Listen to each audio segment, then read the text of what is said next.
But when you look, 3 years, 5 years into the future, there's going to be massive amounts of Bitcoin that are going to be transacted on chain by more traditional institutional players, right?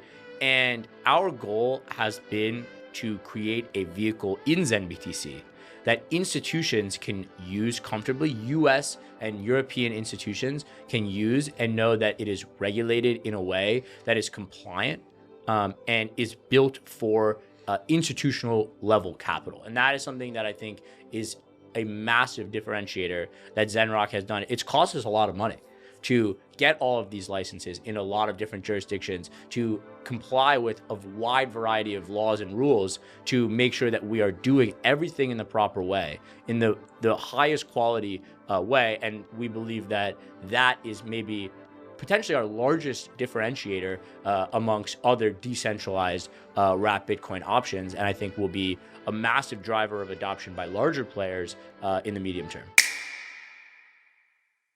Hi everyone, my name is Josh Siegler. Welcome to ZR Chats. It's a time where we get to sit down with some of the leaders of Zenrock, really understand the story of what they're building today and what, the future of both wrapped Bitcoin and decentralized custody could look like in the future. So today I'm sitting down with the co-founders. We have Jack Krebit, who's been with the team since inception, as well as Adi Dave, who's also been with the team since inception. So Jack, Adi, how are you guys doing? Good, Josh. Thanks for having us. Doing well. Great. So before we get started and really start diving into the actual product itself and what you guys have been building, why don't we start by talking a little bit about your involvement in Zenrock? I'm wanting to mention the fact that you've been involved since Zenrock got started for a reason, right? Because this was actually a choice. So we work at a growth stage fund called 10T, where we make select investments. One of those investments was Credo. But Credo underwent a turnaround where we basically restructured the company and created Zenrock. And during that time, we as investment analysts had the opportunity to decide whether or not we wanted to get involved with Zenrock from an operating capacity. Now, Adi, Jack, you decided to go pretty much all in from day one. So I'd love to hear a little bit about the rationale behind why. Why join Zenrock, Adi? Yeah. It's very interesting. It's like I spent a lot of my career, focused on startups, how to build and scale them. I was early at Consensus back in 2019. I was early at Chainalysis in 2020. I kind of saw the growth of these startups from, seed, Series A, Series B, all the way to like Series F, right? And where they are in present day. Then, I transitioned to more of the investing role, still spending a lot of time with seed stage startups at Republic Capital, and then primarily on the growth side at 10T for about 8 months, right? But that being said, I think once I saw the technology, frankly, that Credo had from a decentralized custody and security standard perspective, I thought that this could be very flexible and malleable for what it could be used for. And looking at that, I saw an opportunity to really build out and scale a product on top of this technology. Then, once I did a lot of research in terms of what was needed in the space, primarily in DeFi, I thought that there was going to be a huge macro trend on bringing Bitcoin to other layer one protocols. And from there, I kind of jumped in headfirst in this idea for how we could use Bitcoin, whether it's wrapped or not wrapped, on Solana particularly. And there was some really open space and gray areas for zenBTC, and that was kind of in August of 2024 in terms of inception, for that being a canonical asset in Solana, primarily focused on Bitcoin. So you really saw the opportunity from a product and tech perspective, I guess. Yeah, at first. And then I was like, how could I take a macro idea? How could we at 10T take a macro idea? Because we're macro investors. We look at the space from a 30,000 foot view. And how could that be used and funneled into an idea from a product and tech perspective? Absolutely. How about you, Jack? What was your incentive? Yeah, I think it was quite similar.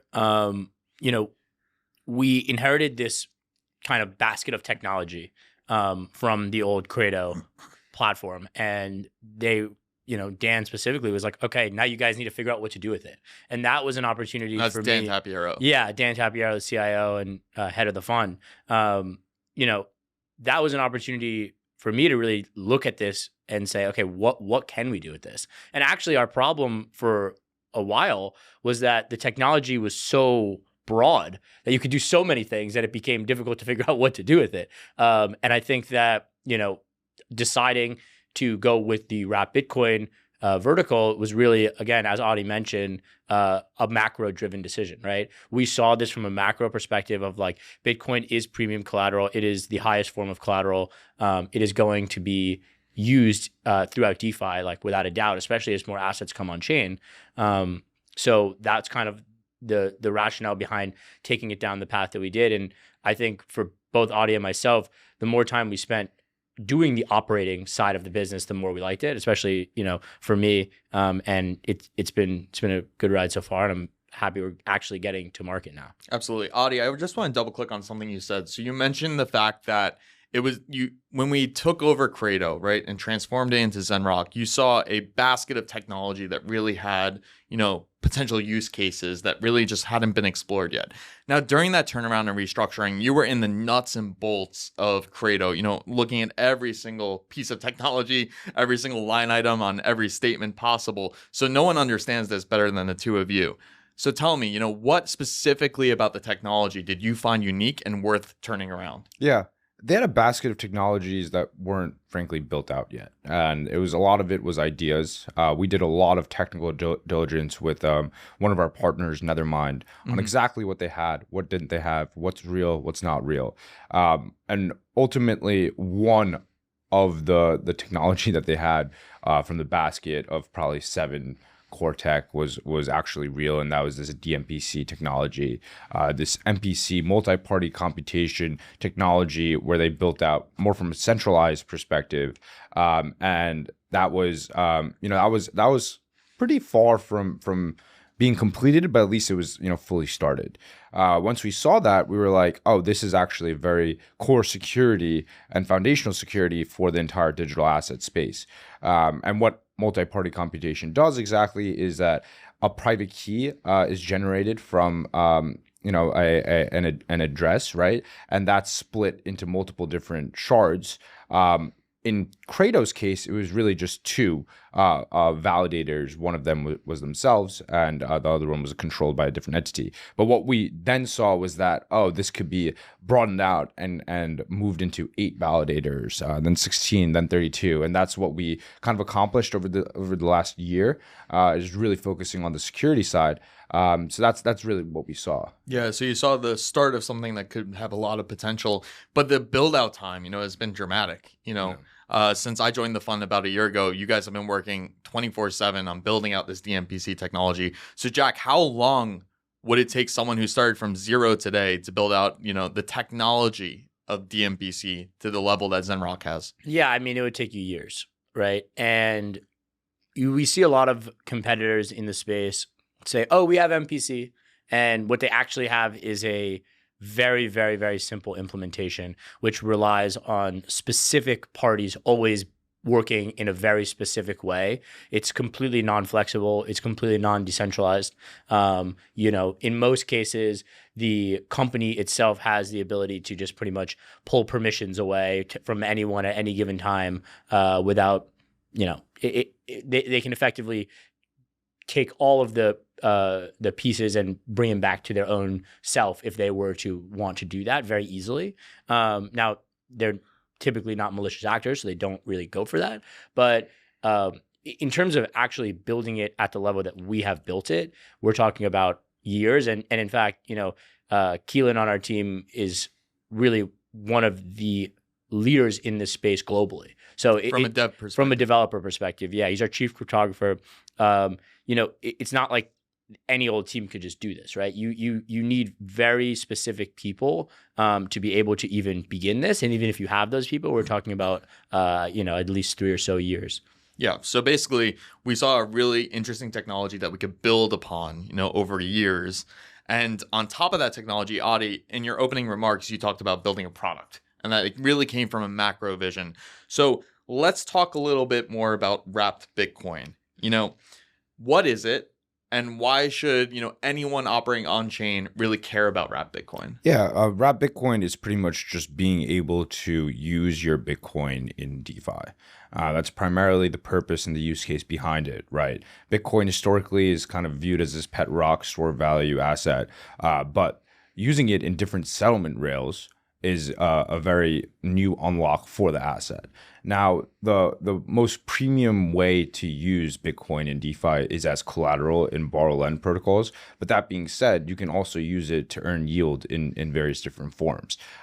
Primarily on Camino, for example, you can deposit your Bitcoin and start earning a percentage in terms of APY from various different tokens, from staking, etc., for your Bitcoin. And instead of using an asset like Ethereum or Solana, a lot of sophisticated DeFi users want to hold their Bitcoin underlying and retain the appreciation value that it sees, but also earn yield from it. Yeah, because right now, pretty much everyone who's involved in the crypto space holds some level of Bitcoin, right? It's the leading asset for a reason, but typically it just stays on the Bitcoin blockchain. There's not much you can do with Bitcoin on the Bitcoin blockchain, right, Jack? So what's the incentive to bring it over to Ethereum and Solana? And really, how is that actually done from a technical perspective? Yeah, it's something we take for granted. I think why even wrap Bitcoin? Like, what's even the purpose of doing this? But in the simplest reason is that when you think about the future of DeFi, the future of on-chain finance, right? It's all assets, traditional finance assets and crypto assets interacting with each other in one place, right? So that could be stocks, bonds, derivatives, traditional currencies, cryptocurrencies, NFTs maybe, all sorts of these different assets. And what people fundamentally don't realize who are not operating on chain is that when Bitcoin is on the Bitcoin blockchain, and you can never move it to another chain. So to move it to another chain, the only way to do that is to lock it up on the core Bitcoin blockchain and to produce a representation on another chain. This is not something that's particularly new. We've had WBTC for many years now, which is BitGo's very centralized wrapped Bitcoin. But what we're doing new is we are creating a system that is completely decentralized and allows anyone to come and create their own wrapped Bitcoin. Obviously, zenBTC is ours, which is what we're starting with on the platform. But this is a completely novel concept that really, I think, will change the way that Bitcoin interacts specifically on Solana and then across all of DeFi. And, when you think about this, you want to see a future where investors can, have stocks and natively use a stock position to borrow Bitcoin, right? That will only be able to happen on a smart contract platform like Solana. And therefore, that is really the purpose of why we're wrapping Bitcoin and why we're doing all this. That's right. Because on the Bitcoin blockchain, which we all think is fantastic and the safest, most proven out blockchain there's ever been, there's no real utility, right? Yeah. There's no programmability associated with the Bitcoin blockchain. So when we do these wrap Bitcoin, when we go through the wrap Bitcoin process, we're minting a new token. We're minting an ERC20 token. We're minting an SPL token for use on those other chains. So, where does wrap Bitcoin really live today? Which, network, which ecosystem is it most prevalent in? And which ecosystem do you think will ultimately, be the major winner of holding most of the wrap Bitcoin TVL? Yeah, I mean, primarily it lives on Ethereum. I think the weekly Bitcoin DEX volume on Ethereum as of last week was around our total was actually around 40 billion as of April 2025. On Solana, it was around 4.1 billion, right? So it's 5x less Ethereum. But historically, WBTC has only really been on Ethereum in terms of volume. It is on a Solana right now. So is CBBTC, both chains. And now you're starting to see some more other wrapped Bitcoin products on Solana. Frankly, those are the two only ecosystems where it lives. I find that super interesting, though, because if we look at total DEX volume, most DEX volume is happening on Solana, especially recently. So why has wrapped Bitcoin been so slow to develop on Solana? It really has only scaled up over the past 3 months. I mean, it was 0 3 months ago. and now total Wrap Bitcoin TVL use. Wrap Bitcoin volume on Solana. It was pretty much a zero in terms of DEX volume. And what that means is that as a pair, Bitcoin is being traded in and out of via Solana DEXs. On Ethereum, it happens often because people actually choose to use Bitcoin on Ethereum in order to move it around, but also put it as collateral. And that's slowly becoming a reality. On Solana, it was not there at all. And I think the Solana Foundation realized that, and they want more Bitcoin on Solana specifically. Yeah, and I think like adding on to that, you asked why has Bitcoin been slow to come to Solana? Why has Bitcoin been slow to come to these other ecosystems as well, right? All across DeFi. And I think it's because people are kind of fundamentally rejecting these ultra centralized wrap Bitcoin solutions. Like everyone in the space can pretty much agree that the future does not have hundreds of billions of dollars of volume a day going through Bitco WBTC, just one centralized party controlling all of the Bitcoin throughout all of DeFi, right? We all know that the future needs to be decentralized. And out of all the assets, Bitcoin needs to be decentralized for its future in DeFi, right? And I think that's why, though there was early adoption on Ethereum, which built out that early TVL, which has in turn led to kind of trading volume on Ethereum, I think it's been slower on other ecosystems because people are like, all right, well, this solution that you guys have on Ethereum is not going to be the long-term solution. So people have been a little bit slower to adopt, waiting for what is going to be this long-term solution. I think with the rise of zenBTC and other DCTs, we're actually finally getting to that place where Bitcoin adoption can really scale. I want to challenge that notion for a little bit because something I think that is a fair point as well is just when we're thinking about the use case of these different chains, right? Like Ethereum was kind of the first smart contract network, real programmability, looking for yield, utility. Makes a lot of sense to bring Bitcoin there, especially because it was early and had scale, right?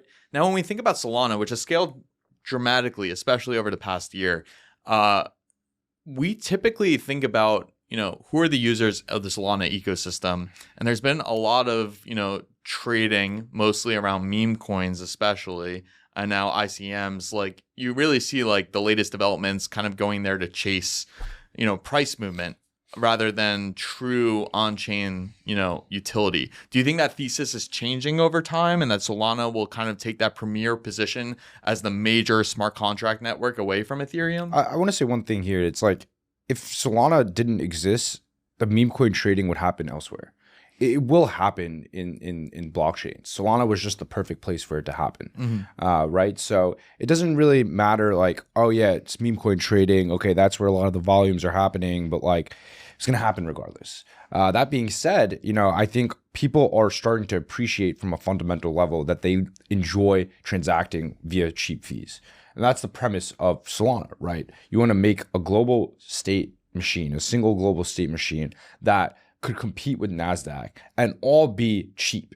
That could not happen on Ethereum, right? So if it even on the flip side, if it wasn't for meme coins, it would probably be some other meta that people would use a cheap blockchain to do and to trade.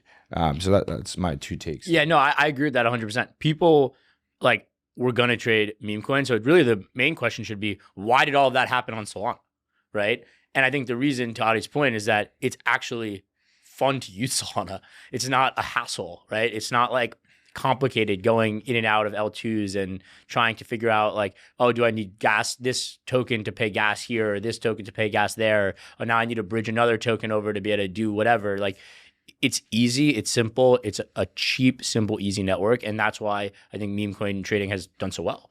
I think to that point, just tying it all back to my question, when we think about Bitcoin and the uses of wrap Bitcoin that we talked about, which is, as collateral to find yield on that Bitcoin, we're talking longer term holding periods usually when it comes to Bitcoin than just, quick trading. So do you find high performant chains, would they have the same demand for wrap Bitcoin that ETH would have? For me, I think 100%. I think that people are just in this space somewhat slow to move. It's kind of the ethos of the space a bit, that things are immutable and liquidity begets more liquidity. And there is a ton of liquidity on Ethereum, right? It's the first smart contract platform that got mass adoption. So it's not surprising that these things are going to take time. I do think, though, that when you look into the future of stocks moving on chain, that's going to be a massive theme over the next, 3 to 5 years, right? And more traditional day-to-day payments happening on chain for people, right? It simply just can't really be ETH L1. And I think, there is a world where, a web of L2s could have success. But I think for the day-to-day person, it's going to be on Solana. And as more serious people, or rather serious use cases other than meme coins start to take more shape, it's going to be more and more of a need for there to be Bitcoin on Solana. Also, by the way, there's also going to be some degen trading stuff around Bitcoin, right? People are going to want to go 50x long and 50x short Bitcoin. And I think, where else would you want to do that but on Solana? Yeah. If I could give a shot at answering my own question, I think. Yeah. I think you raised a really good point, which is just that Solana, through the meme coin cycle, has really proven out its ability to successfully execute. Maintain the low fees, maintain high transactions per second, right? And doing all this and proving out your own network really creates incentives for you to be the all-in-one shop, right? For all of your potential customers' assets, including Bitcoin, right? Exactly. Why shouldn't I just have my entire portfolio on Solana if I could? I think it would be a lot easier. I mean, and I think that one thing we've seen with Solana time and time again, and we were just at Solana Accelerate 2 weeks ago in New York, like incredible event. The foundation at Solana is very organized. They have a mission. Their mission is to get a lot of activity on the chain. They're not going to sit and say, oh, we're a neutral party, we don't want to help anyone out, right? They're going to help good projects succeed. And they do that time and time again. You speak to people all across the ecosystem. The Solana Foundation is trying to help people grow on Solana. And it's just a lot easier to try to grow on a chain that wants you to succeed than to have to kind of fend for yourself with the cold start problem that you'd face in most other ecosystems. I think, yeah. I mean, that's definitely it. What Josh says is definitely it as well. But I mean, more from like a macro perspective and tying this back to your first question of how, why we decided to even work in Zenrock is like, we saw the all the bad stuff that Credo did from a management perspective, right? And we were like, okay, you have 200 people within 4 years, you burnt $80 million. How do we do the opposite here, right? For Zenrock? And we have a core team of literally 6 developers. We are very lean from a financial perspective, right? We don't burn that much money every year. Having like alignment and conviction on the idea to bring Bitcoin to Solana and build the most secure wrapping technology, I would call it, in the entire digital asset ecosystem is very core to our thesis, but having conviction and alignment is even more important. And the Solana Foundation has conviction and alignment on building out, a single state machine that's highly efficient and has very cheap fees. That's their core mission. They have 60 people on the foundation team. That's it. It's a very lean team for a $100 billion asset, right? But that's really where it's all stemming from. The excitement, it really comes from having conviction in an idea and funneling that energy into executing that idea. Yeah, absolutely. So let's talk a little bit about how zenBTC is different from competitors. So there are other wrapped Bitcoin products available on Solana today. You mentioned WBTC. There's Coinbase's wrapped Bitcoin. There's Zeus. So how does zenBTC really differentiate from the other wrapped Bitcoin products on Solana? Yeah, I think in a variety of ways. First of all, the most obvious versus WBTC and CBBTC is that it is a decentralized wrapped Bitcoin, right? And I can't hammer home how important it is for the future of DeFi for the Bitcoin that we all decide to use to be decentralized. The other piece is that zenBTC is yield bearing. This, I think, is extremely important because as the financialization of DeFi continues to kind of mature, it is going to be imperative to get maximum capital efficiency on your assets. And so if you have a wrapped Bitcoin that you're going to be using for a variety of purposes throughout DeFi, you want that to also be earning you yield because that's just another layer of performance that you can put on top of it. And Yeah. Jack, let's just specify here. When we say earning yield, Yeah. we're talking native yield in addition to any DeFi yield you could find. Correct. So when we say earning yield on zenBTC, the way that works is that through a variety of mechanisms, but primarily through the MPC network itself, fees are earned. So when someone mints zenBTC or redeems zenBTC, the MPC network earns fees, okay? A portion of those fees are passed back to zenBTC as yield. And the way that works is that the fees are turned from ROC tokens into Bitcoin. And then the owners of zenBTC own more Bitcoin. So now, whereas one zenBTC starts as being worth 1 Bitcoin, in a year, one zenBTC might get you 1.01 Bitcoin or 1.03 Bitcoin, whatever it may be. And that is just continuous compound returning. So, as a holder of zenBTC, yes, we're gonna talk about a lot of that stuff where we're doing on Camino and all these other places to get significantly more yield.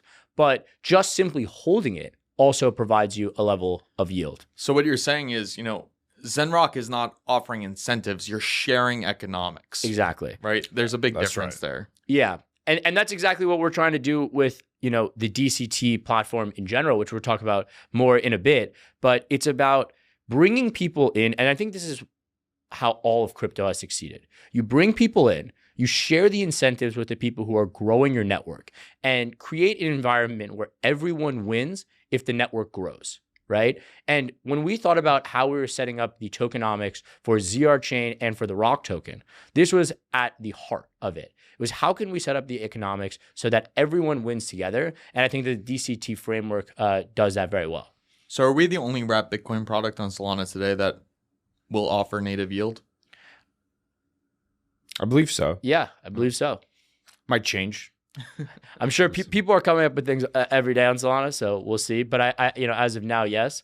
And I think that the last piece of differentiation that I want to mention for zenBTC is that we're the first wrapped Bitcoin that has adopted the DCT standard, right? The decentralized custody token standard.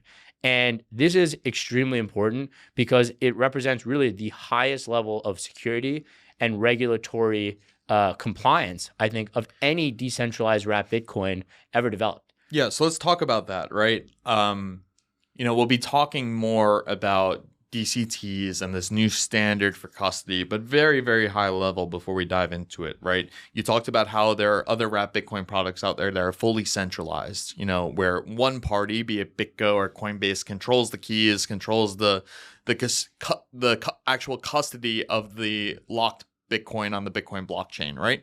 With our technology, that's fully decentralized, which means we don't hold your keys.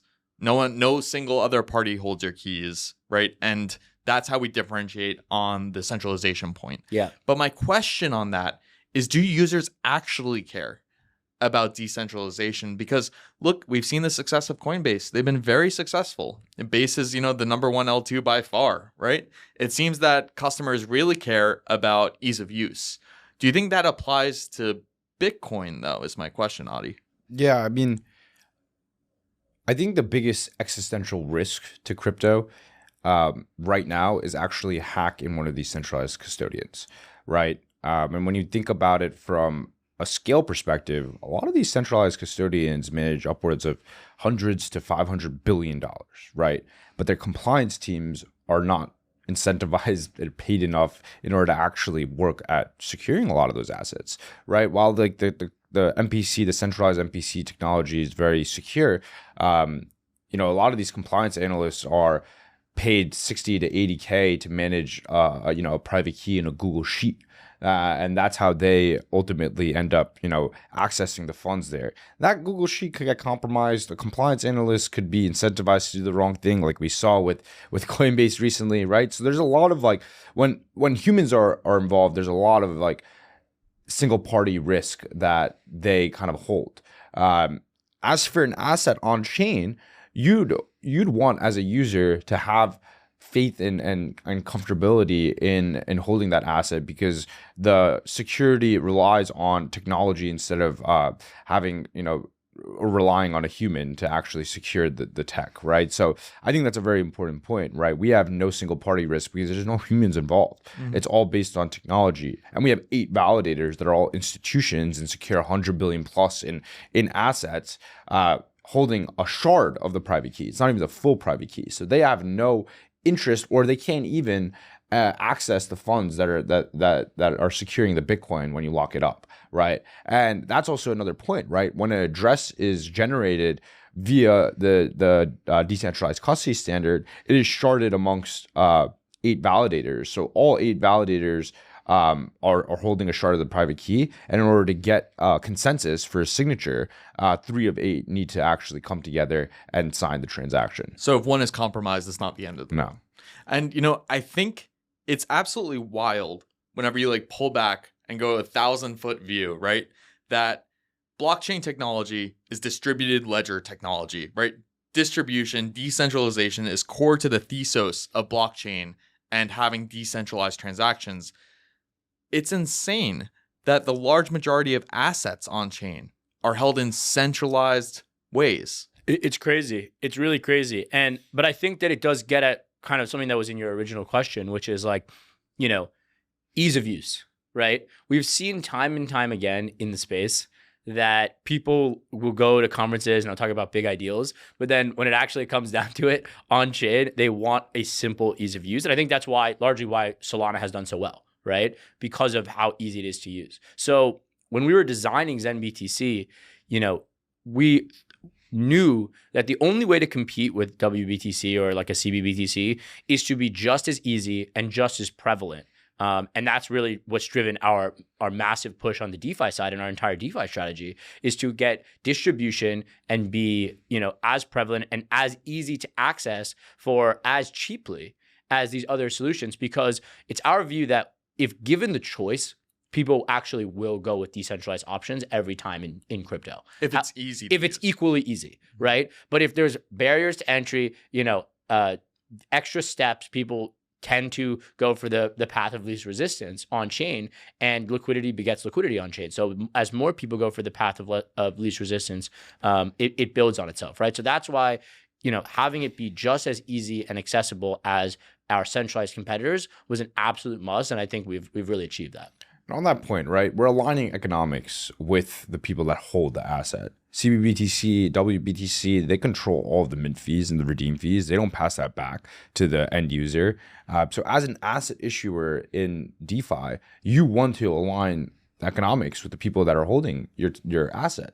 And that goes for a protocol. If a protocol, if a user is using a protocol, you want to align economics with them so that they keep coming back and they're incentivized to use your product. Mm-hmm. Yeah, think about that. I mean, let's say you're a treasury of a protocol, right? And you are holding WBTC, for example, right? You could turn around and mint your own DCT in the same quantity, your own wrapped Bitcoin, and start earning the economics of that immediately for your community. That's extremely powerful reason, financial reason, to turn around and make that change. So it's decentralized, equally easy, and gives you the financial benefits. Like that seems like a really compelling reason to go for that switch. Absolutely. And we'll be getting, we'll be touching on that more in a bit. But before we do, I just want to stick one more question on this decentralization part, which is there are other decentralized wrapped Bitcoin products out there. How does our level of decentralization compare to theirs?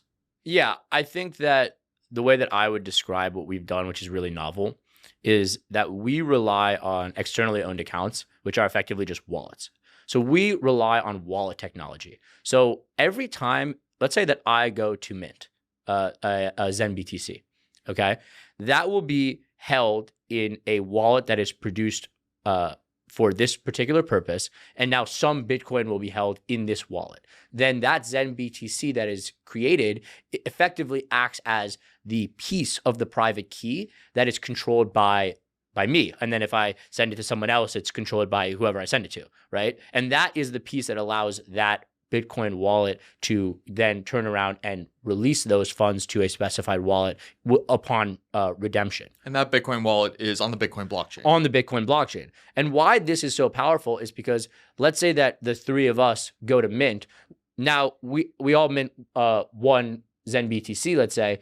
Now you have a Bitcoin in 3 different wallets. It's a lot more challenging to hack 3 different wallets in this system than it would be if we all sent the Bitcoin into one wallet. Now scale that up to thousands and thousands of minters, right? Instead of it all being in one massive honeypot, it becomes this massive web of very, very small honeypots, maybe not even worth the effort. And to really compromise and steal large quantities of money, you would have to, you'd have to get the private keys to so many of these different wallets that it just becomes completely impractical to do the sort of honeypot style hacks that we've seen so many other protocols fall victim to. So what you're saying is some of the competitors out there sort of pool together the assets and then store those assets in a decentralized way, whereas we give an offer that's more like self-custody that's fully decentralized. Exactly. That's exactly right. And I think this is super powerful and so much more scalable. Right? I mean, we've seen so many pieces come out recently about these massive honeypots that are secured by maybe 3 or 4 multisigs.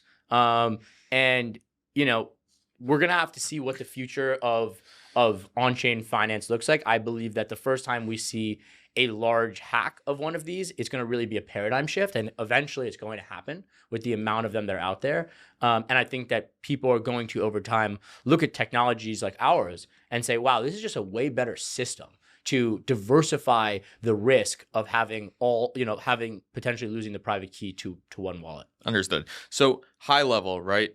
We've created a wrapped Bitcoin product that lives on Solana, fully decentralized in a way that we believe is much safer and more secure than other decentralized products and miles beyond any centralized wrapped Bitcoin product. We split the economics with the holder. So kind of sounds like a slam dunk. But, at the end of the day, everyone always wants to talk about yield, right? How am I going to find yield in DeFi using my wrapped Bitcoin product? To that end, Adi, you've been working on go-to-market partnerships for over a year at this point, weekly calls nonstop with some of the protocols on Solana. So I'd love if you could give a quick overview, of some of the partnerships that have been developed at Zenrock, and then maybe we can dive one by one and really go into it. Sure. So at a high level, we're concentrating a lot of our DEX liquidity on Orca. That's that was a choice because they're starting to bring larger TAM assets to their DEX, whether it's Bitcoin primarily in our view, and then also they're working with Superstate to bring tokenized stocks to Orca in a non KYC way, just ability to bring larger assets that have larger TAMs to the DEX. So that's our baseline, kind of foundational liquidity. That's where a lot of the pools will sit. And then on top of that, we're working with Camino automated liquidity strategies. That's kind of where an LPer could decide to deposit zenBTC via this vault. It makes it easy for them to provide liquidity and earn incentives from that. We're partnering with a lot of the assets that we're pairing with to funnel incentives and co-incentives with. Obviously, Rock token is going to be a large asset that is used for incentives via Camino. And then, I would say on top of that, we're working with Drift primarily for borrow lend and also perps. We're going to be working with the Gauntlet on a vault strategy within Drift. Then also in the future, working with top tier DeFi protocols like Jupiter within Solana as well. Great. So before we dive into all those specific protocols, I want to start on probably the most important partnership, which you actually didn't list, which is the Solana Foundation.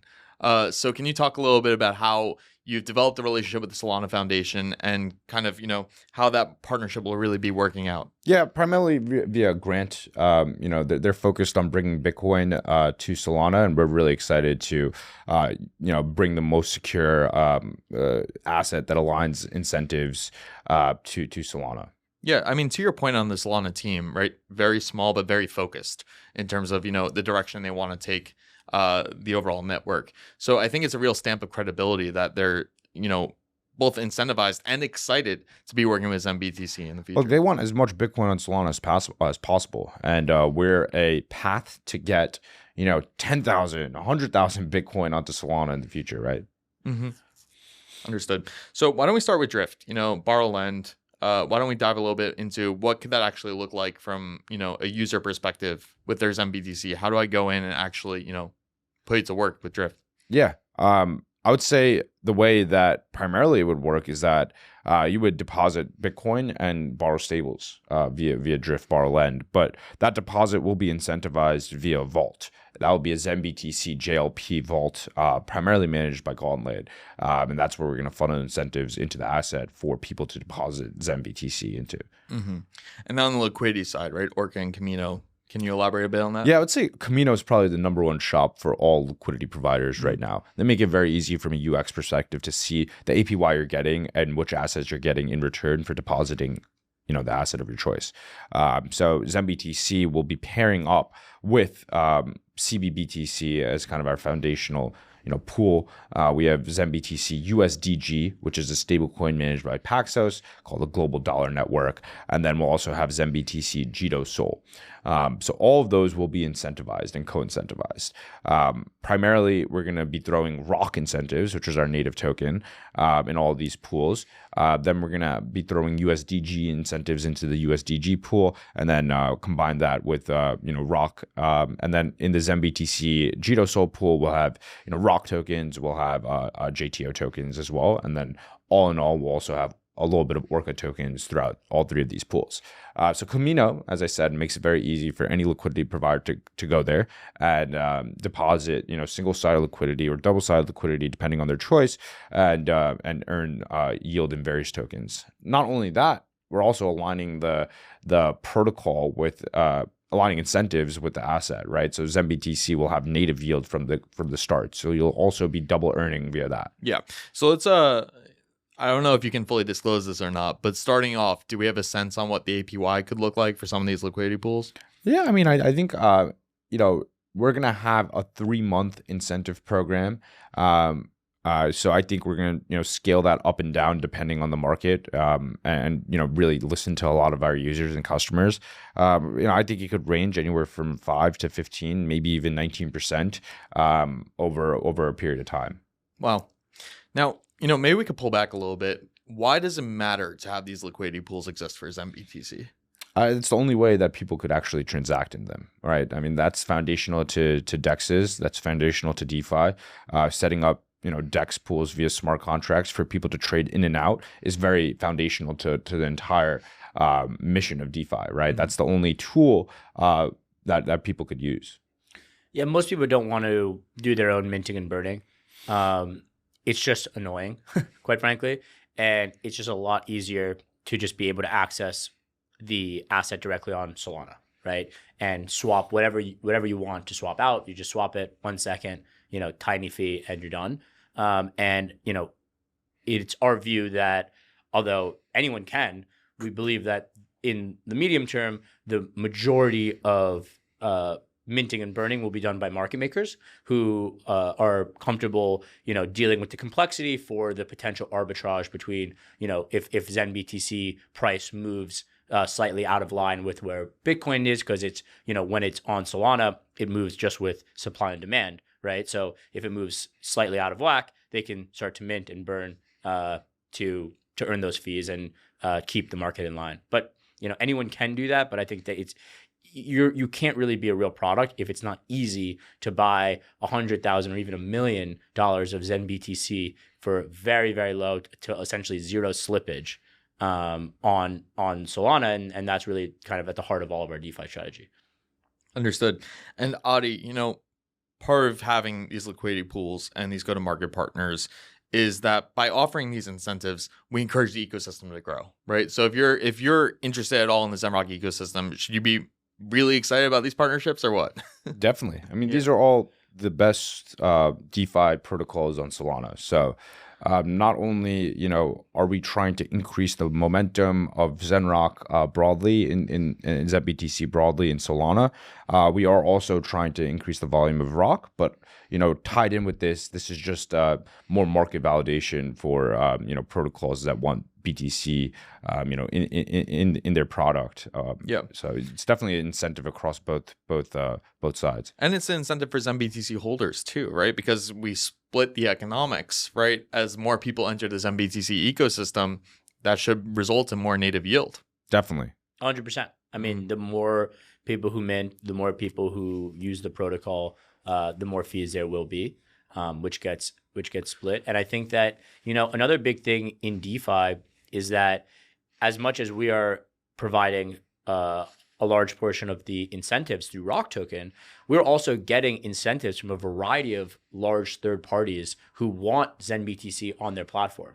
And the more zenBTC grows and kind of solidifies its place as an important asset for DeFi broadly, the more that these exchanges are going to compete through heightened incentives to have the trading volume be on their platform, which provides more yield to all zenBTC holders who participate in the DeFi strategy. So it's really a win-win for everyone. Absolutely. And Adi, I don't want to put any words in your mouth, but I think it's safe to say we wouldn't be here if we didn't think zenBTC could be the premier wrapped Bitcoin asset on Solana. So to that end, is there anything you could share in terms of how you expect zenBTC to ramp in TVL?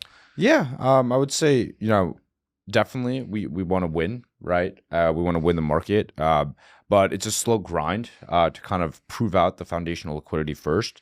And then, there's a Lindy effect in DeFi where if you have liquidity, if you have volume, then TVL, may or may not come, right? So I think it will, and we're trying our best to execute as much as possible by hand-holding a lot of LPs, hand-holding a lot of Bitcoin maxis, educating them in terms of how to bring Bitcoin onto Solana. It's a slow grind, but that's what it takes. Yeah. Yeah, and I think one thing I would add to that as well is that right now our strategy is very DeFi native. Right, we're going after people who are already on chain and see the benefit of this. But when you look, 3 years, 5 years into the future, there's going to be massive amounts of Bitcoin that are going to be transacted on chain by more traditional institutional players, right?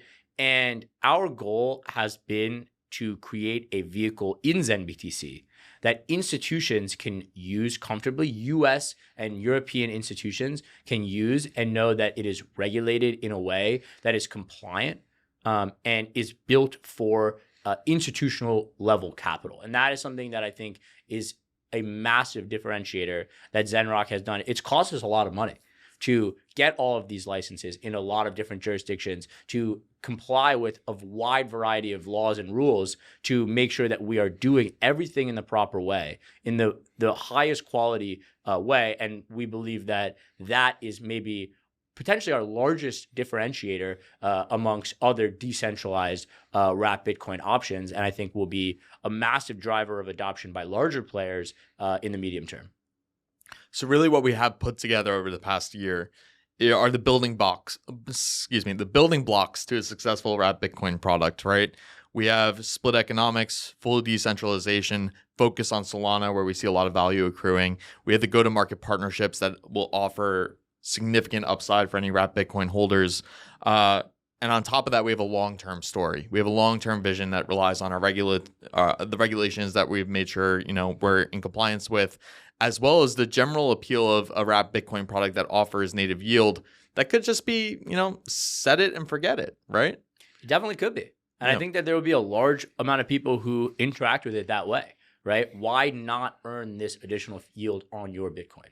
Like, why not? And I think that is the message that we're trying to give to people. Of course, create as high capital efficiency as we can through all these other pools. Absolutely. But why not be earning that yield? We need the product to scale first, and that's why we're focused on DeFi. But you could definitely see a future where right now the treasury companies, the miners, they're jumping through hoops to try to find, 1% to 2% on their Bitcoin when it might just be a much more simple process. You could just mint a zenBTC. Right. So, over the last hour or so, we spent a lot of time talking about the product.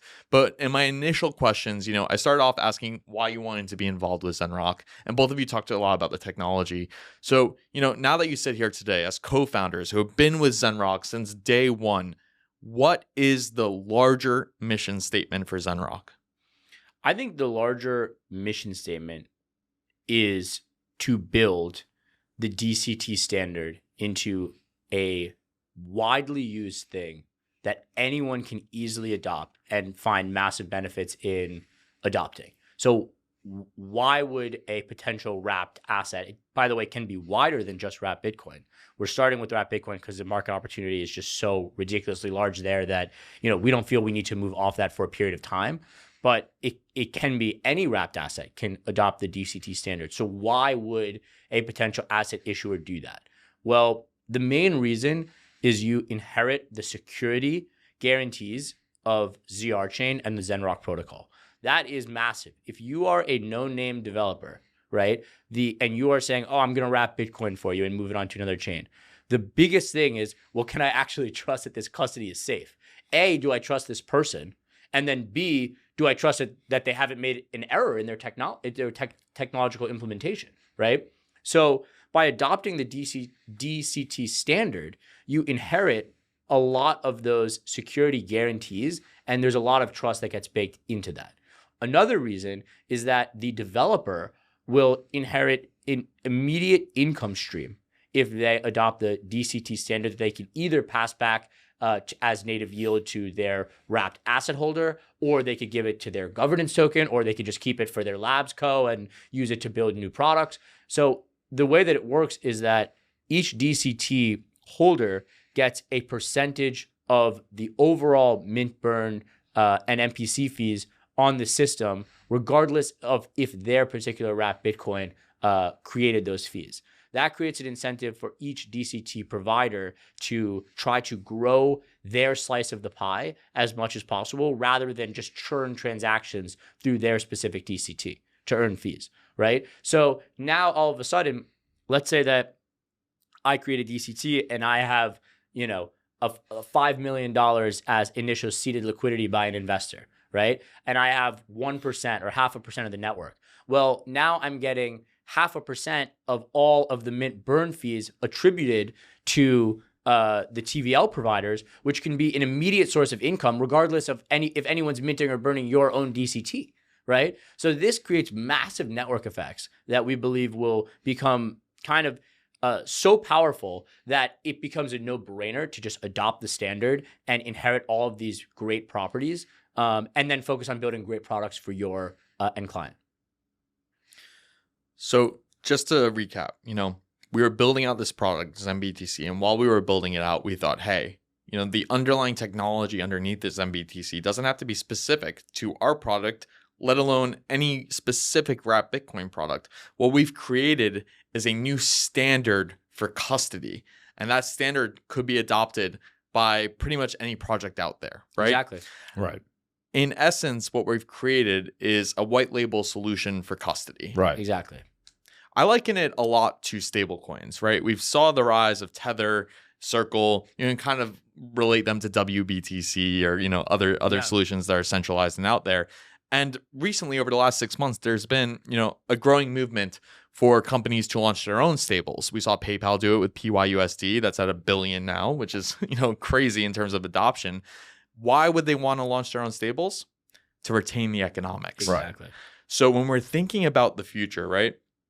If I'm a protocol and I want to have a wrapped Bitcoin product on my platform, I could use WBTC, I could use zenBTC, or I can launch my own wrapped Bitcoin where I know I will be maintaining the economics myself while also having the ability to split those economics that I'm earning in the form of yield, as Jack just laid out. Right. Is that right? Right. That's exactly right. So let's dive a little bit more into how the DCT standard actually works. Adi, why don't you first define what DCT actually is, since we keep using the acronym over and over again, and then maybe we can dive into, Yeah, it's the tech. DCT is the decentralized custody standard. That's what it is. Got it. Now, the basics of how it's actually going to work are very similar to how we're custodying, the Bitcoin for zenBTC. That's right. So let's focus first on the externally owned accounts.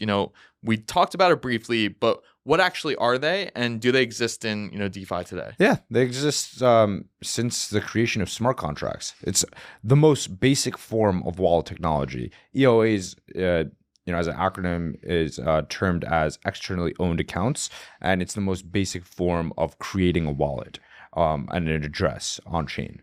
Yeah. So to that point, what has really been preventing other people from taking this EOA, approach to broad scale custody? I think creating an MPC backend is actually quite difficult. Frankly, I think there aren't that many cryptographers out there that understand this technology and can build on it.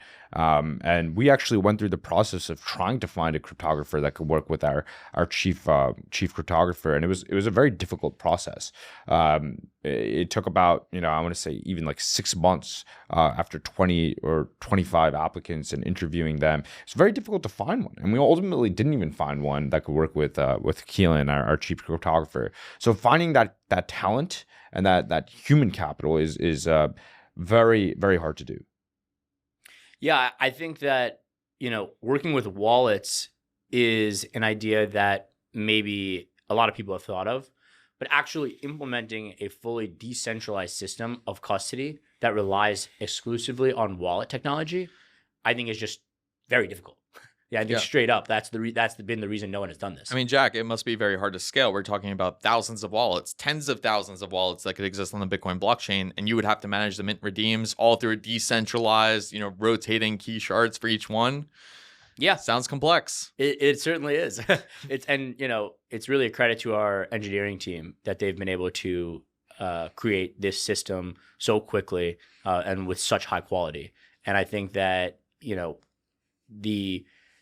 the engineers that we have are just pushing the ball forward in terms of cryptography and custody and what the future of the on-chain economy really is going to look like in a way that really you can't overstate. Okay, so hypothetically, if I'm Jito, right, and I want to launch Jito BTC in the future, what would that process actually look for me, or for any protocol for that matter? Yeah. Would it be a very simple API plug and play, or how would it actually work? Yeah, I mean, it's very simple. A protocol that wants to launch their own wrap Bitcoin can pretty much go to our front end.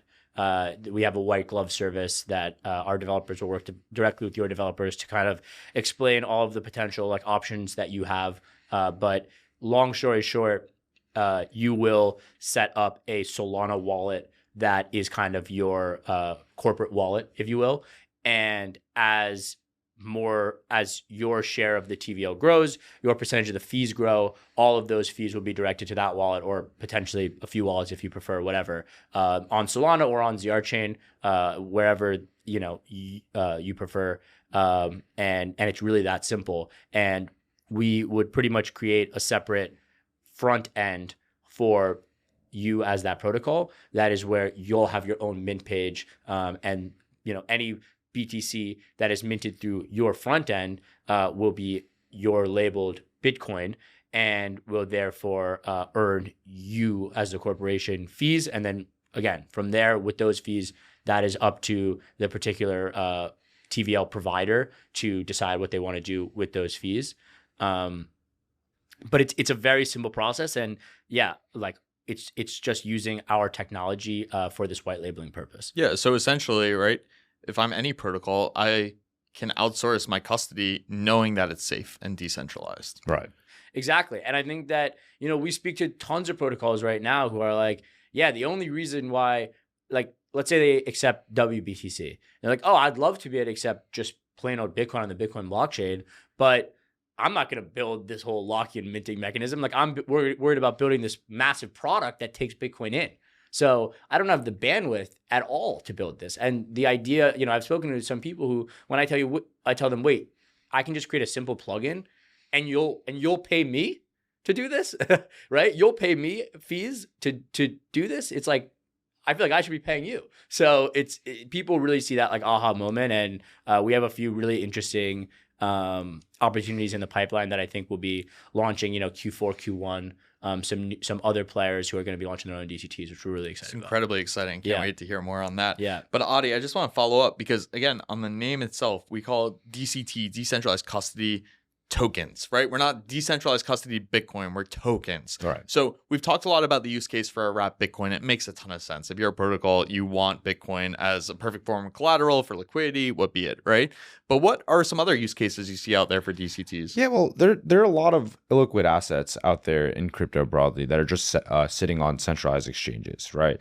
take XRP for an example. Bridging XRP into, let's say, Solana is actually a very interesting idea because there are many holders of XRP on centralized exchanges, but it's a pet rock on centralized exchanges. They have no utility behind XRP. I mean, so bringing that into highly efficient settlement layer, you could use that if you set up the same strategies that we did for zenBTC. So that's just an example of an asset that we're even thinking about that we can make highly capital efficient by bringing it into Solana.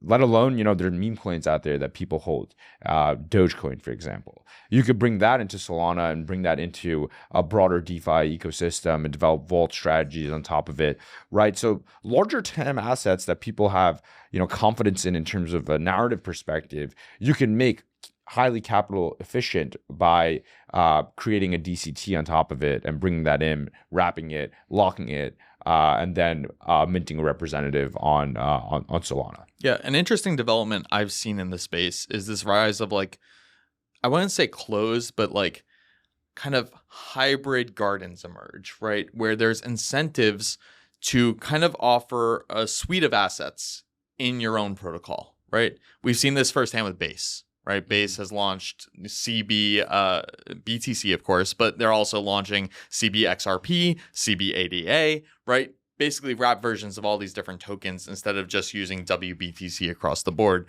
or something similar like that.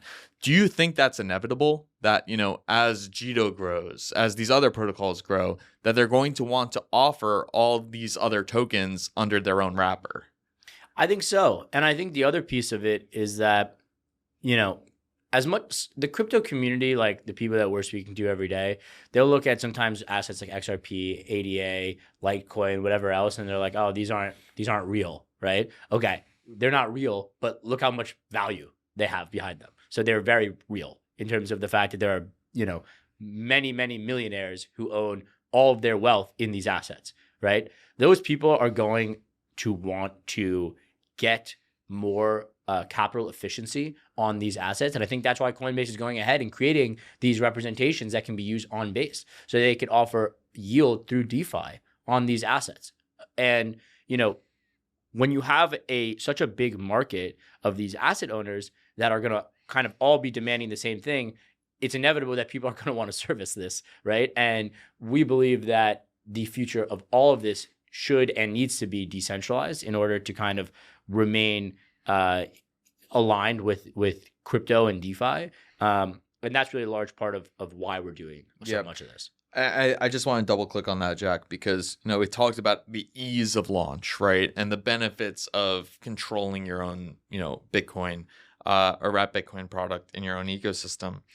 But, we've been dancing around it.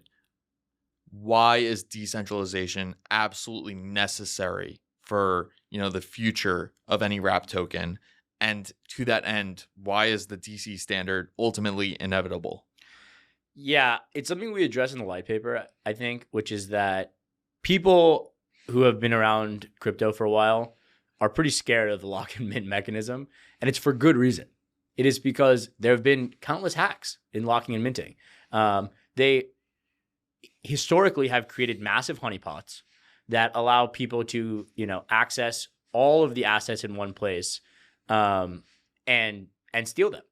And so I think that a lot of the reason why locking and minting as a mechanism hasn't really reached the scale that I think maybe people would have predicted it would 3-5 years ago is because of the fact that actually implementing it is difficult.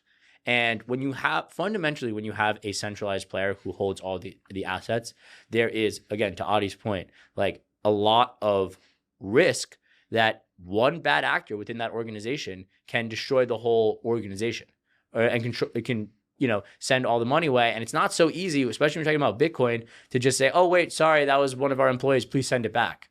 If it's, North Korean hackers, they're not really going to be so friendly. And that's kind of the blessing and the curse of crypto in a lot of ways. So my point being is that we need a decentralized solution where people can rely on code. They know they will work because they trust the code, not because they trust the organization. And that is the only way that this is going to scale. And that's really why we've built this. Adi, do you have anything to add? Why is the DCT standard inevitable? Well, look at what Layer 0 has been able to do, right? Nobody really trusted a lot of the bridges that were out there from a cross-chain perspective. But now what Layer 0 has done is that they've created a standard for any token to be composable across multiple chains. That's exactly what we're trying to do for wrapped assets. And creating a standard for wrapped assets and custody, more from a macro view, is the same positioning that we're going to take in order to bring illiquid assets on chain. Perfect. Now, Jack, earlier in some of your questions, you kept bringing up zrChain. Yeah. So maybe you could elaborate a little bit more on what zrChain actually is and how zrChain helps tie together this whole, infrastructure we built out. Yeah. So zrChain is our own sovereign layer 1 blockchain built on the Cosmos SDK. It is extremely important for custody that you do not rely on any one destination chain for the control of all of the assets. There's a wide variety of reasons why this is the case, but simply the way I think about it is that a destination chain is going to be constantly altering itself, and it is always going to think about how pieces internally are affected. But it's very difficult for that chain to look at all the locking and minting mechanisms across it and consider every tiny implementation change. And in fact, even if it could, then there would potentially be a need for, like, let's say we built on Solana directly, right? Instead of using zrChain, all of a sudden there's a Solana improvement proposal. We have to change a piece of our code to adopt this new standard, and we may have to move very quickly, way faster than we'd ever want to move to adopt a standard, because if not, we won't be there could be potential vulnerabilities. So having our own chain, zrChain, as kind of the access point to the MPC is critical to allow for the fact that when any chain changes or when any potential implementation or any client changes on any chain, we are always going to be secure. And the only kind of trust assumption that we have is that basic wallet technology continues to work on all of these chains, which, as core devs make changes to a blockchain, the first thing they're going to think is, will wallets still work? Because if wallets don't work, there is no chain, right? Absolutely. So that's kind of like the dependence. We minimize the dependency on that front. We also minimize the dependency on the Bitcoin front by just locking Bitcoin. We have a lot of competitors who they'll do things like, build massive Bitcoin L2s, super complex, and do a lot of the computational smart contract work on Bitcoin blockchain. We have tried to reduce all dependencies to Bitcoin that we can and simply lock it there and just use wallets on the chain, and everything else is on our sovereign blockchain, which we can control the pace of and control the security and the trust of. And Jack, this is an audited chain, correct? Yeah. zrChain has Halborn audits. And we're in the process of doing many more audits soon. They take a while. But we're excited to kind of keep pushing the ball forward on that, because there's always can use extra sets of eyes on every single thing we do. And we've published a lot of our code base, and we encourage people to look through it. And, if you find anything, let us know. But yeah, building in public, right? That's kind of our ethos that we're trying to adopt as a firm. So yeah, all of that kind of ties into it. Absolutely. Now, Adi, we've talked a lot about like the shared economics powered by our DCT infrastructure, but I want to talk a little bit more about the ROC token and how that, really helps fuel everything. So this is a utility token from Zenrock. It's used for gas and governance. Can you give us like a brief overview of what ROC is, and then maybe we can dive a little bit more into it's the cornerstone of everything that we're doing, right? It's the foundational asset where all of the fees are going to flow into from a utility perspective, right? So any mint, any action that is done via the MPC or via zrChain flows economics back into ROC via burn mechanism. And we always, from day one, always proposed to make it a very deflationary asset. No more issuance of ROC could ever happen, right? 1 billion tokens are set out there.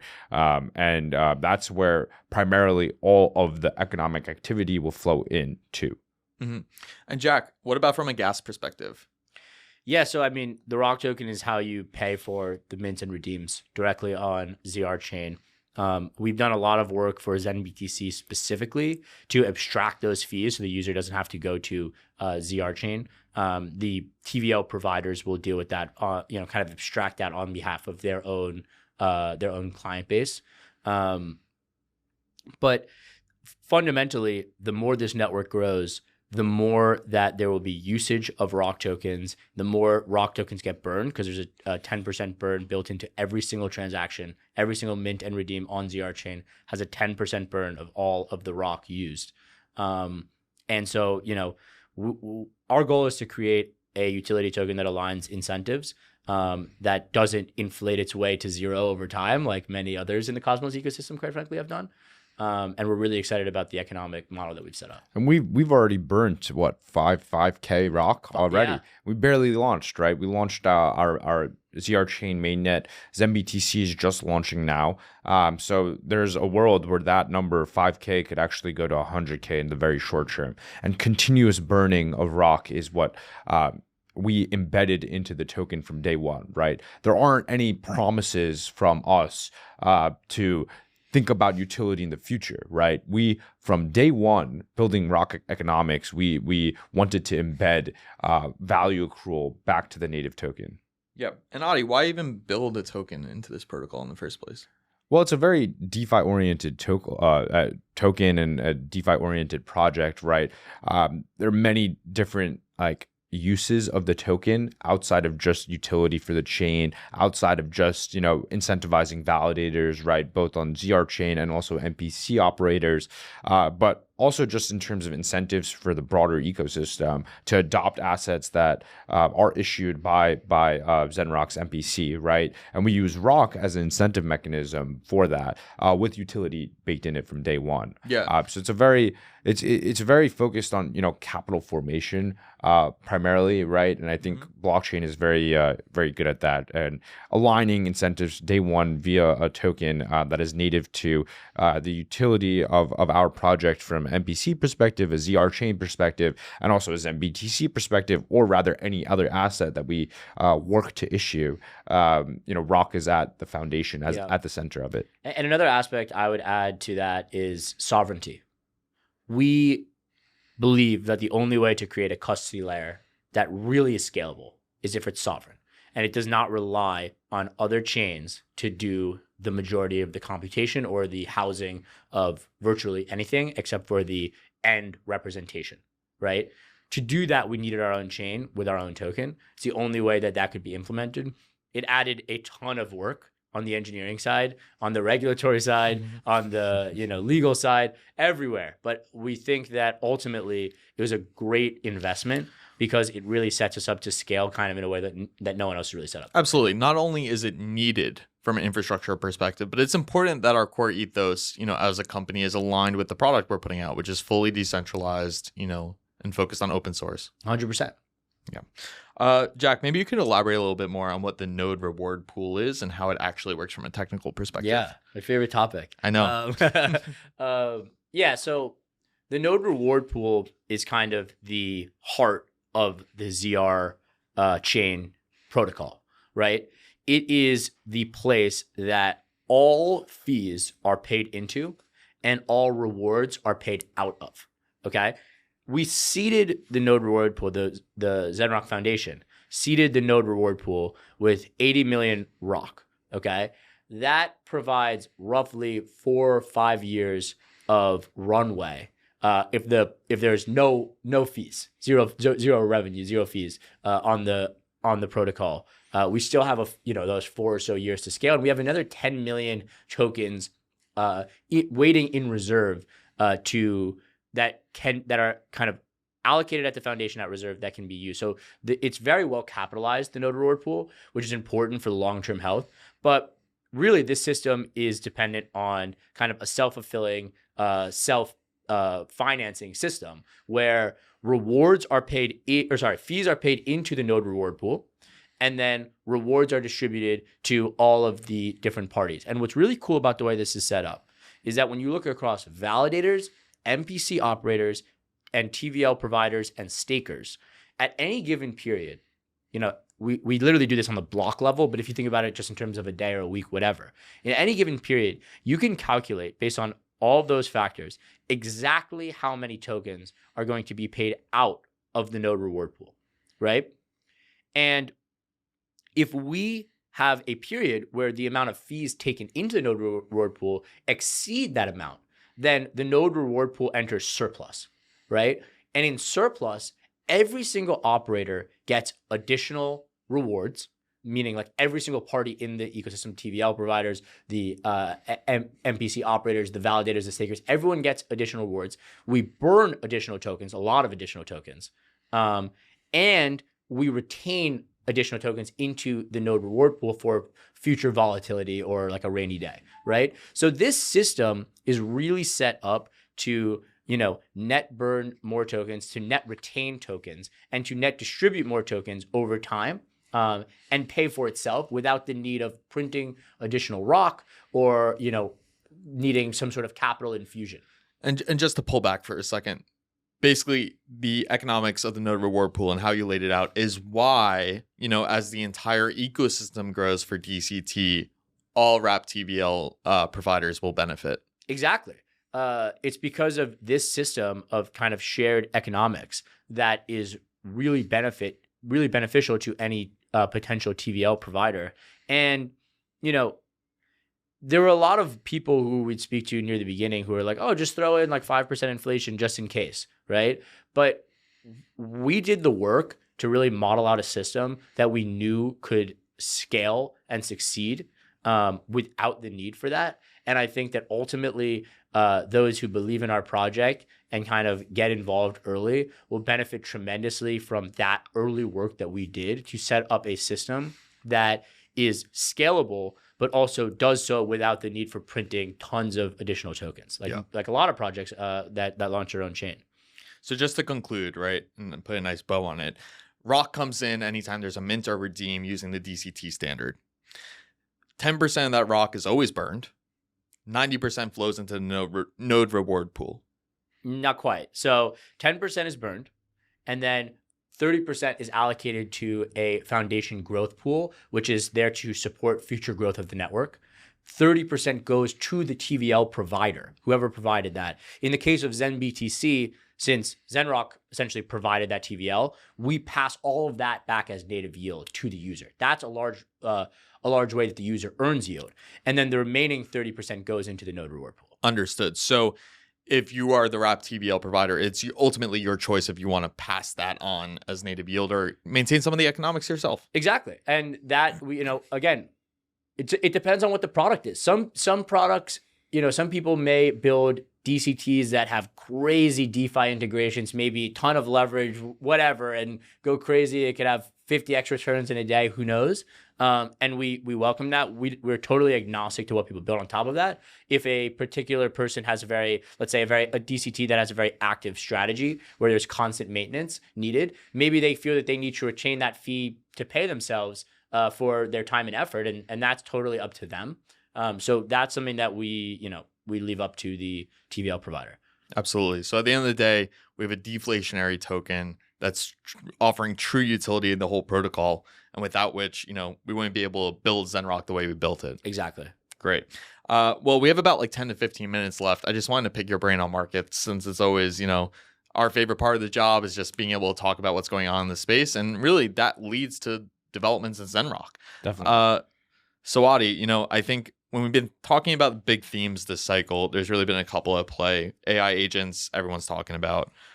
Everyone's talking about Bitcoin treasury companies. Everyone's talking about Bitcoin DeFi. What are you most excited about this cycle, and how do you think Zenrock plays into that? I think what's really interesting from DeFi perspective is that you're starting to see the growth of curated vaults. Camino does a really good job at this. Obviously, Gauntlet is kind of the leaders of it. Hyperliquid and Hyper EVM have been doing a good job of vaults and how to pair up assets within a curated form for incentives and yield. But more from a macro perspective, like this is the first time I think in the past since the past 5 years that DeFi has been around, really, that you're starting to see like the next new wave of asset management really come on chain. And I think that's something where, zenBTC is primarily positioned at, where we can create, a structured kind of vault within zenBTC and another asset, and flow trading fees into that, flow incentives into that, and have users earn yield by just depositing one click an asset into that vault, right? So that's another thing that I think we're very focused on, but it's a new way of capital efficiency, a new way for asset management to really come on chain, which ultimately that's our end goal, right? We want all financial actions or activities to be underlying DeFi rails. I mean, to that point, I think you sent around a chart today which showed DEX volume compared to SEX volume reaching all-time highs, right, in terms of the percentage of overall exchange volume that's being conducted on a decentralized exchange. Do you think that trend's here to stay? Definitely. I mean, that chart's at 27%. I think in 2 years that could definitely be at 50%. And a lot of the times you see like hockey stick type growth in crypto, things going from like 0 to upwards of 100 billion activity, right? That's like what happened with Hyperliquid. It was crazy. Their Vault product was at 0 in March. Now it's at $1 billion. And obviously, they're funneling a lot of their rewards and a lot of their revenue into that vault strategy. But external demand, I mean, liquidity is very lindy in DeFi, and once retail starts seeing that, they definitely follow. Now, I agree with you, but I love to play devil's advocate, so let's do it. When we're thinking about the future of DeFi and on-chain movement, I'm thinking about users who are going to be onboarded to crypto for the first time and immediately be routed to DeFi, but might stay in a closed ecosystem like Base, right? You go to buy your first Bitcoin, you just get the Coinbase wallet, and then you just live in Base, and that's all you ever know. Do you think that might hinder broader DeFi growth? I don't think it will hinder it. I think DeFi will be the ultimate backbone for a lot of fintech and yield products that you see in regular traditional finance, right? Mm-hmm. I've always had the thesis that blockchain is, and crypto has always been like back-end technologies, and front ends need to be maxed to onboard, the next, 100 million or, billion users, right? So that I think is fine, right? Like Coinbase is a juggernaut in the space. We obviously like them a lot for everything that they've done from not only a tech perspective, but also a political perspective, right? So, I think it's okay as long as we can just inch forward on onboarding 1 billion, 2 billion, 3 billion users. Yeah, to that point about separation of front end and back end, I think that's absolutely critical. We saw Polymarket be very successful with it. Helium now is not even mentioning crypto anywhere and they have massive advertisements all over New York City today. So I agree. I think we're trending in that direction ultimately. But Jack, I wanted to, follow up on something Adi said, which is just, giving users yield. I think something we've talked about a lot as a group is just like the prevalence of an earn button just being ingrained in your trading or, asset management experience. What do you think about that? Yeah, I absolutely think that more and more of this will be abstracted. In fact, I have long held the view that I think the first time most people in the US will use crypto, they won't even know they're using crypto. So when you say use, you're talking about like they hit an earn button and in the back end is DeFi. But they don't know that. They just know that it's like, okay, cool, 5% yield on a platform I trust. Click. Maybe it's on Fidelity, right? Maybe it's on Coinbase. Maybe it's on just more traditional platforms like Robinhood as well, right? You say, okay, wait, I have Apple stock and now I can earn. It's asking me if I want to earn 1.5% additional yield on my Apple stock. Like, of course. What type of question is this, right? And users don't even realize that it's, their stock is being used in DeFi. They're giving essentially the platform permission to use their stock in DeFi to, borrow lend, right? And that is like the power of it. Yeah. So I just think it's really incredible, like what's going on that stuff. Yeah, absolutely. I kind of think about it like almost as the future of on-chain dividends. Yeah, exactly. Definitely. You spend a lot of time on the Bitcoin treasury side. Yeah. What do you think are the risks there? I actually spent too many hours yesterday really diving into some filings and understanding it. And what's interesting is, from a pure debt perspective, I don't think many of the Bitcoin treasury codes are really at risk unless Bitcoin falls to like about 10K from a liquidation perspective. That being said, I think there's an inherent bias when buying a Bitcoin treasury co that there's an expectation from shareholders that the Bitcoin treasury co will continue to accumulate Bitcoin over time, which means they need dry powder in order to do so. The issue with that is once we hit a bear market, right? Even though Bitcoin is inherently cheaper, it's going to be harder to raise capital. Why? Because there's going to be expectations of continued downward movement, which could put pressure on incoming shareholders. But larger scale, I think it's going to be much more difficult to find converts. I don't think lending is really going to be moving all that much in a bear market, which means the only way to raise additional money to buy more Bitcoin will be through dilution to shareholders. So what we could experience in the Bitcoin treasury codes, I call them Bitcoin beta narratives because it is beta to the upside, absolutely, but it's also massive beta to the downside. Right. We can have a double down situation where Bitcoin, I think, we're all incredibly bullish Bitcoin, but we all believe in the cyclicality of it. So when we go through a next bear market, we could find that the stocks start to collapse on multiples, on a Bitcoin premium multiple as well, because there's going to be an expectation of future dilution for shareholders.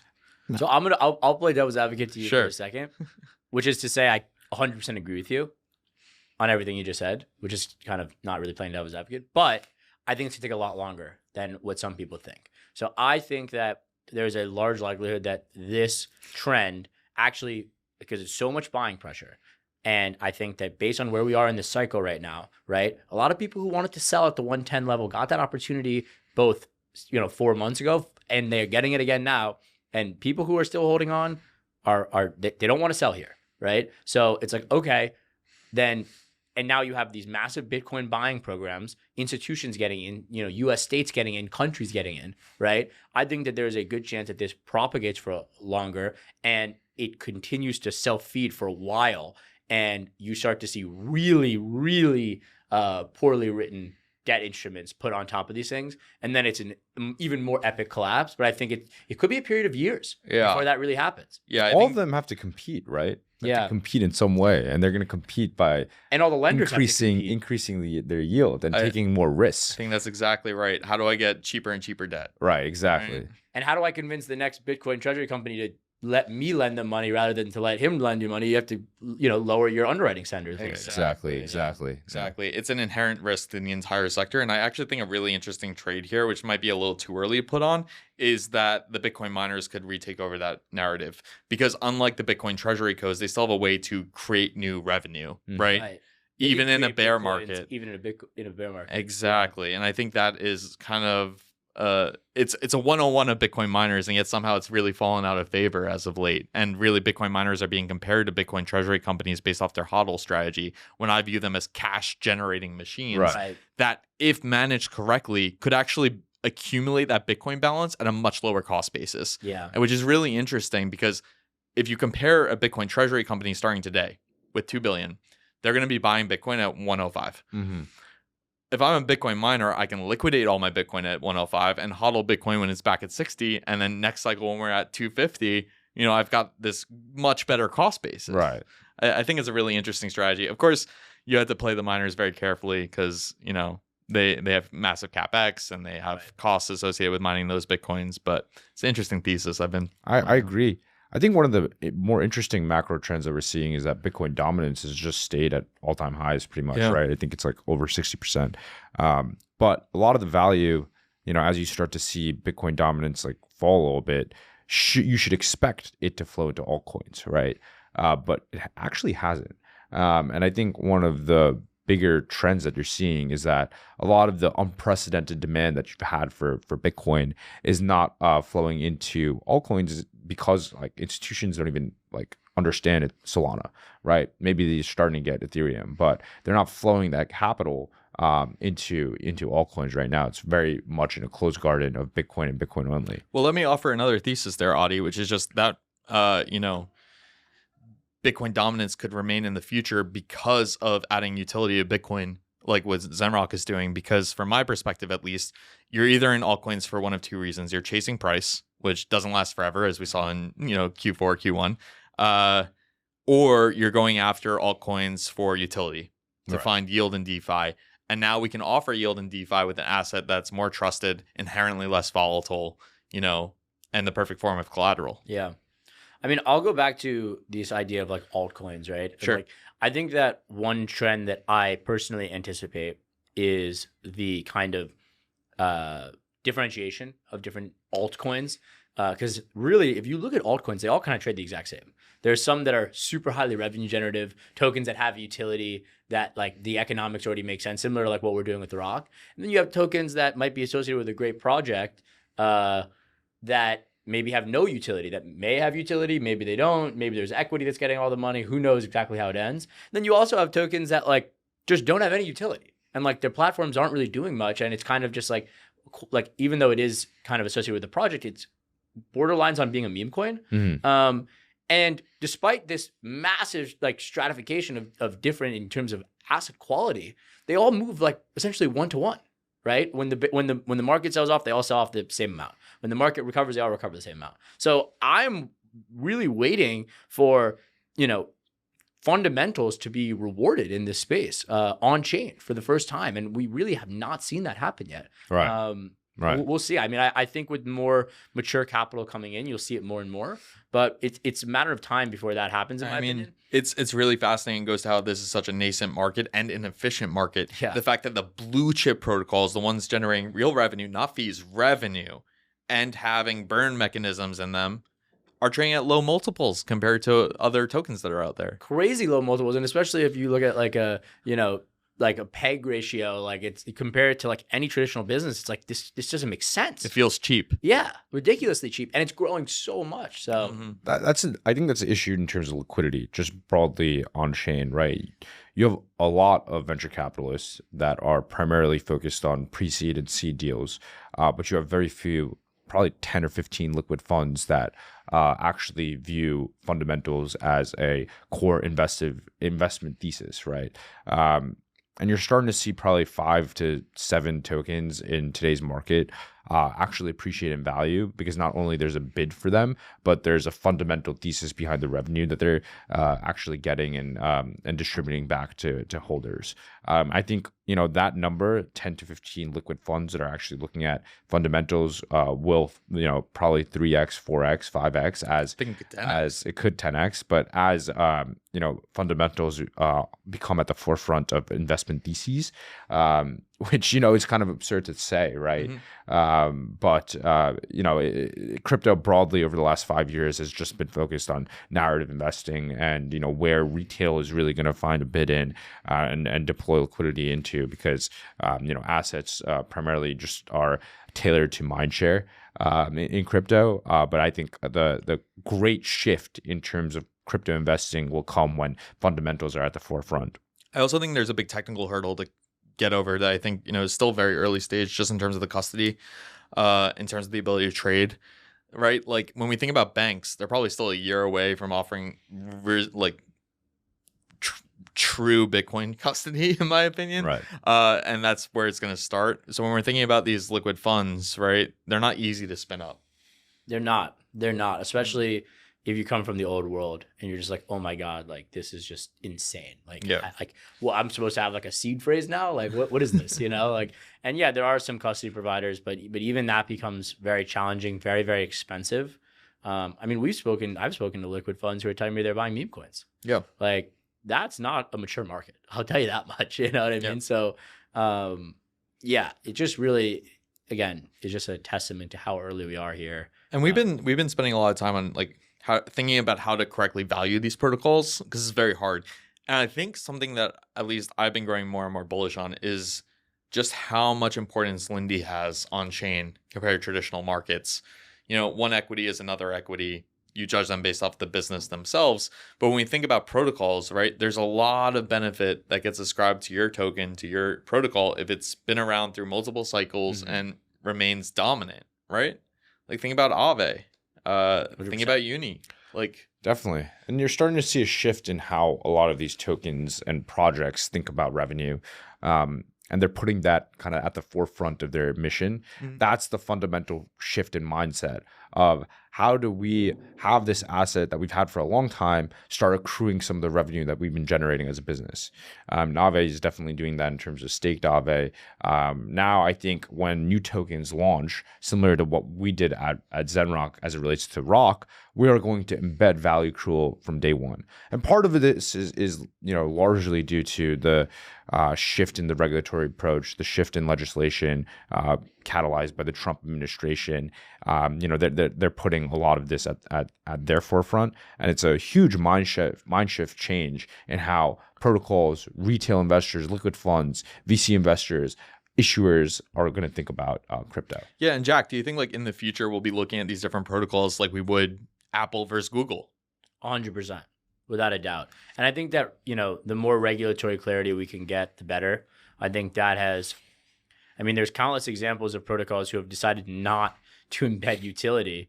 And because then it's like, oh, well, then we don't know what this is, right? And that will and is and needs to change.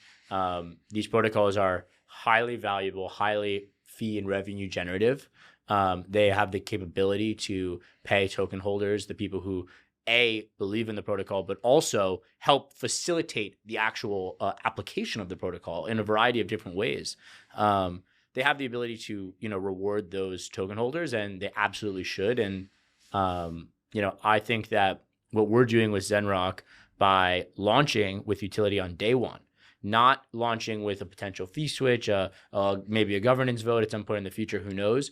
Day one with utility is just, something that should be the standard. And I'm extremely pleased that we've been able to do that. Yeah, absolutely. Well, we are running a little bit low on time here, and I do want to wrap it up by bringing it back to Zenrock because I know we could be lost in talking markets all day, every day. So look, I started off the entire podcast by asking you why you got involved in Zenrock in the first place, but I want to bring it to present day. So like, you guys are co-founders, you're running the business 24/7, really focusing on Zenrock and trying to make zenBTC and the broader DCT standard be a massive success. So Adi, what keeps you motivated? What are you most excited about working at Zenrock today? We have high conviction on this idea that we are going to bring as much Bitcoin to Solana as possible. And that conviction is what keeps me motivated to keep working, on the overall mission. And also, I think creating alignment off of a single belief internally, and having 9-10 people say the same thing over and over again with the same amount of conviction that we have, is something that's actually really cool to see unfold. And aligning ourselves on the set belief that we're building the ultimate custody standard for all assets on chain is very important to me and my core ethos. But generally, just having conviction on an idea and keep pressing that same button over and over again is what keeps me motivated.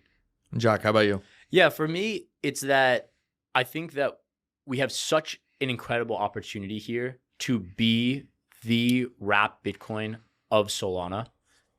But I also know that if we don't seize it soon, the door is going to close and someone else is going to do it, right? There will be a decentralized yield-bearing wrap Bitcoin that has dominance market share. I believe it's going to be zenBTC.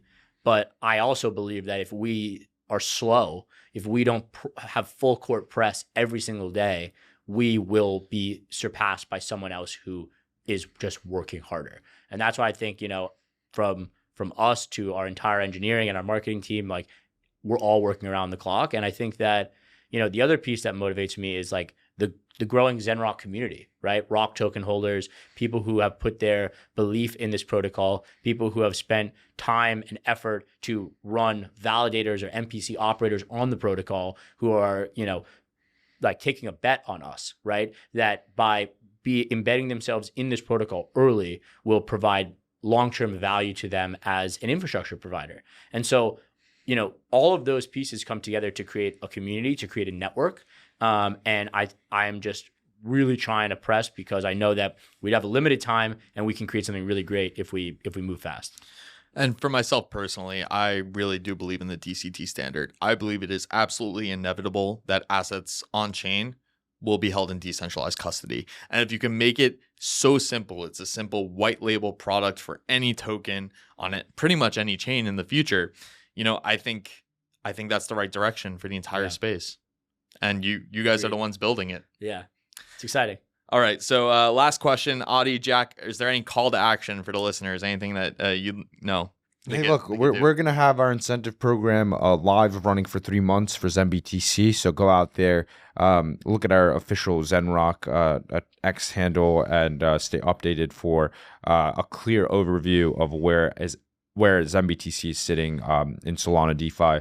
We're going to make it super clear and have a pretty exciting incentive program. So call to action is get your zenBTC ready to deploy into Camino vaults and start earning a decently sized APY on it. And Jack, if you're a developer looking to launch your own DCT token, reach out. We're ready. We're having a lot of cool early incentive programs for early developers.